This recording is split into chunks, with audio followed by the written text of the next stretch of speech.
We are hosting this, Rasky, Baerlein, with Brandeis University, and my friend Yehuda Reinhardt's the president of Brandeis. And my colleagues and I have had this wonderful experience for the last 10 weeks out in Brandeis. The wonderful experience has been in getting to know Yehuda, Marty Krause, Peter French, an incredible board of directors, Mal Sherman, Jack Connors, Tom Glynn, people that you look at and you say, you really understand why this school is world class, and you understand why it's ranked 31st in the U.S. News and World Report consistently. It has an outstanding faculty.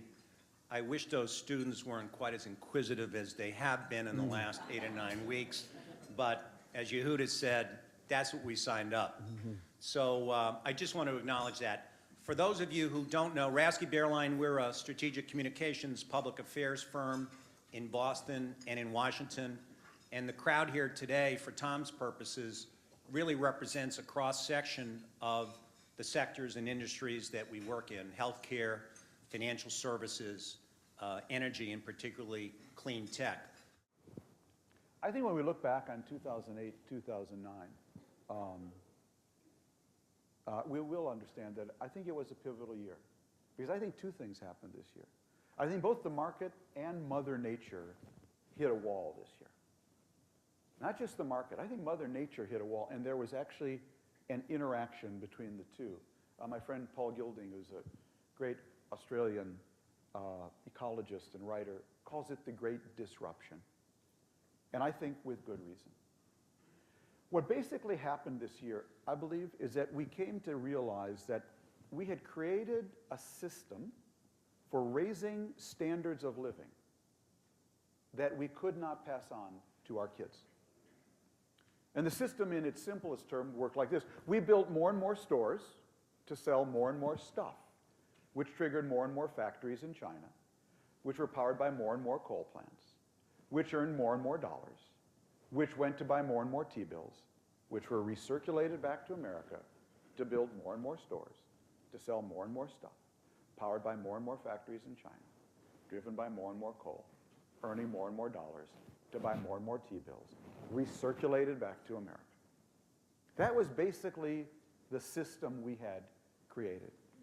And I think 2008, 2009, I would argue, will go down as the warning heart attack that this system was unsustainable financially and ecologically, because both systems depended on dishonest pricing of risk.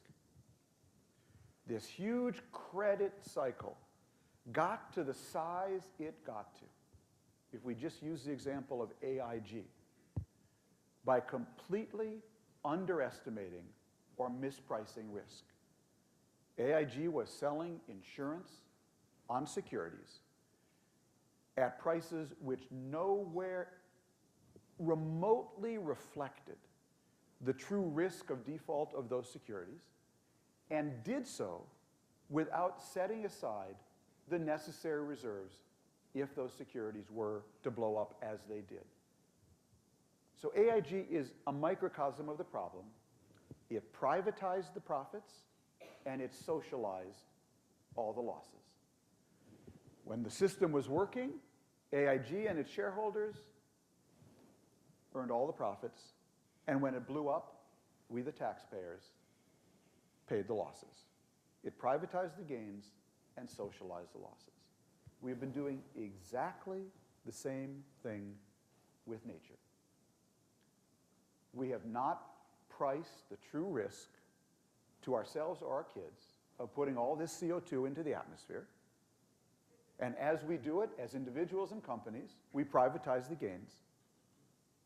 And as we do that, we will surely be socializing the risks and the costs of all that, charging it on our kids' Visa cards.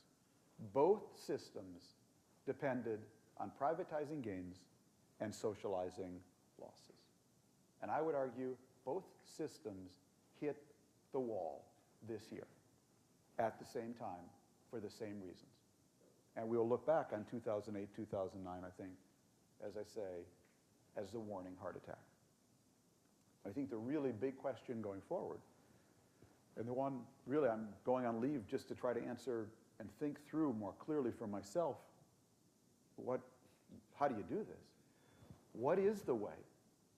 What is the system that you could use to grow standards of living? I'm a capitalist. I believe in markets. I believe in growth. And even if I didn't, people in India and China do. And so they're not going to stop. So the question is, what system can we develop that will allow more and more growth, but in a way that will be both financially and ecologically sustainable?